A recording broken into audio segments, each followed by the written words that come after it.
Welcome to the Explainer. Today we're moving straight from guessing to knowing by uncovering the actual, real worth of financial assets. You know, if you've ever stared at a stock ticker and wondered how on earth those numbers are actually generated, well, you're exactly in the right place. We're going to completely decode the math behind the magic. So, let's dive right into the ultimate investor's dilemma. Imagine you see a security priced at, say, 600 rupees on the open market. The big question is that a steal or is it a total trap? Because the truth is, price is just what you pay, but value? Well, value is what you actually get. In this explainer, we're going to learn exactly how to calculate that underlying intrinsic value so you can spot those underpriced opportunities and steer clear of the overpriced illusions. But before we even touch a calculator, we've got to look at the big picture, right? Because valuation definitely doesn't happen in a vacuum. We use what's basically a three-pillar approach. First up, economic analysis, where we look at things like fiscal and monetary policies to predict booms or recessions. Second, industry analysis, because let's face it, a rising tide doesn't lift all boats equally. And finally, company analysis, where we really dig into a firm's specific financial statements and competitive strategies. Think of it like a top-down funnel that sets the perfect stage for our math. Today, we're climbing the ladder of risk and reward. We'll start with the basic valuation model, move right into valuing bonds and debentures, step up to preference shares, tackle the highly variable world of equity shares, and then finish up with valuing convertible debentures. Okay, Section 1, the basic valuation model. This is literally the cornerstone of all investing. Every calculation we do today builds on this one single concept. The absolutely crucial point here is that money in the future is just worth less than money today. Between inflation, risk, and delayed consumption, a rupee tomorrow simply isn't as valuable as a rupee in your pocket right now. So, to find the true value of any asset, we have to estimate the future cash flows it's going to generate, and then use a risk-adjusted discount rate to pull all of those future returns right back into today's present value. Let me show you exactly what that looks like in practice. Imagine an asset generates exactly 10,000 rupees a year for the next 4 years. Now, if a required rate of return, which is just the minimum return we'd accept for taking on this level of risk, is 10%, we don't just add 10,000 four times to get 40,000. No way. Instead, we discount each year's cash flow. When we run the math using present value factors, the intrinsic value of that asset today comes out to exactly 31,700 rupees. And that right there, that's your baseline. Moving right along to Section 2, valuing bonds and debentures. Let's take that exact same logic we just used and apply it to our first real rung on the ladder. You know, bonds are these long-term debt instruments, and they come in quite a few different flavors. For instance, you've got zero coupon bonds that don't pay any periodic interest, but are sold at a deep discount. Then there are bearer bonds, those belong to whoever physically holds them, and mortgage bonds, which are secured against actual physical property. Also things like term, serial, convertible, and non-convertible. But honestly, despite all this variety, the method to find their true worth remains remarkably consistent. And here's what that method actually looks like. The value of a standard bond is fundamentally just two things added together. First, we calculate the present value of all those periodic interest payments you're going to receive over the years. And second, we calculate the present value of the final maturity amount, that big lump sum you get at the very end. You basically just discount both of these back to year zero using your required rate of return. Let's look at a really cool real-world illustration from our sources.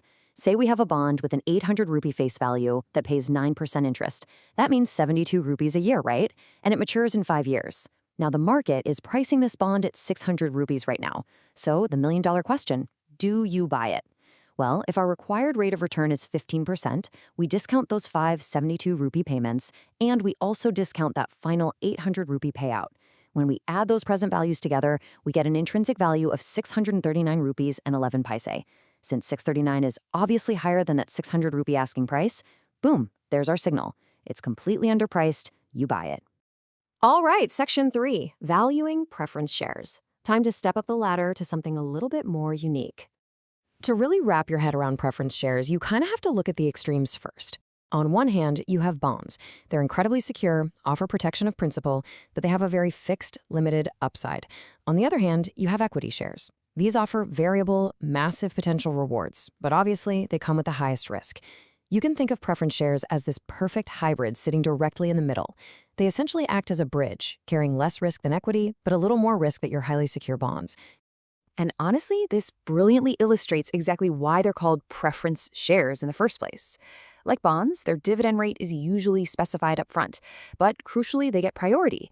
If the company pays a dividend, preference shareholders get their cut way before equity shareholders see a single dime. And it gets even better. If the shares are cumulative and the company struggles for a couple of years, those missed dividends actually stack up in arrears. That means the company has to clear that entire backlog and pay the preference shareholders first before paying any regular equity dividends. To value them, we just apply our basic model by discounting those expected perpetual or redeemable dividend payments. Which brings us to Section 4, valuing equity shares. This is the most variable, the most popular, and arguably the most exciting rung of our whole ladder. Now, what's really fascinating about valuing shares is just the sheer variety of approaches out there. Because equity returns are neither fixed nor guaranteed, analysts really have to use multiple different lenses to figure out their worth. For example, you have the net assets method, which basically looks at the breakup value of a company's assets. Then you have the earning basis approach, which gets split into dividend yield and earning capacity. And of course, there's the dual method, sometimes called the fair value method, which literally just averages the intrinsic value and the yield value to find a nice balanced middle ground. But I gotta say, one of the most interesting approaches in equity valuation is the dividend discount model.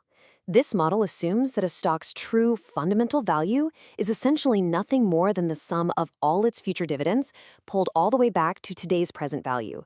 Analysts can actually adjust this model based on where a company is in its life cycle. They might assume zero growth, say for a stagnant utility company, or constant growth for a really steady blue chip stock, or even multiple growth rates for a booming tech startup that's eventually going to level off. At the end of the day, no matter which of those complex methods you decide to use, your ultimate goal is to apply this golden rule. You're looking for a gap. If your calculated intrinsic value, the true worth of the share, is higher than the current market price, well, the asset is undervalued, and you buy it. But if that intrinsic value is lower than the market price, it's overvalued, so you either avoid it entirely or you sell. Simple as that.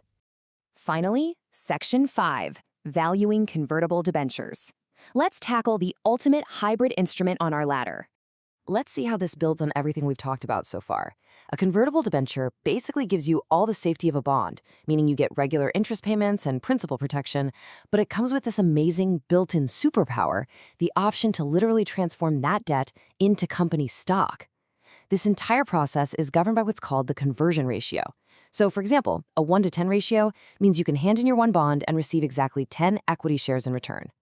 So, at maturity, an investor holding a convertible debenture faces a very real choice between two different values. On one side, you have the straight bond value. This is just the standard discounted cash flow of your principal and interest if you decide not to convert. On the other side, you have the conversion value, which is simply the number of shares you'd get multiplied by the current market price of that stock. And here's the absolute beauty of the convertible bond. The investor will always opt for whichever value is higher. If the stock totally tanks, no worries, you just keep the bond value. But if the stock skyrockets, you convert and completely reap those sweet equity rewards. So there you have it. You are now armed with the undeniable logic of the time value of money, plus the specific mathematical models to see right past those market illusions. Whether you're looking at straight bonds, preference shares, equity, or even those complex convertibles, the only question left is, how are you going to apply this to your next investment decision? Thanks so much for joining me for this explainer, and hey, happy calculating!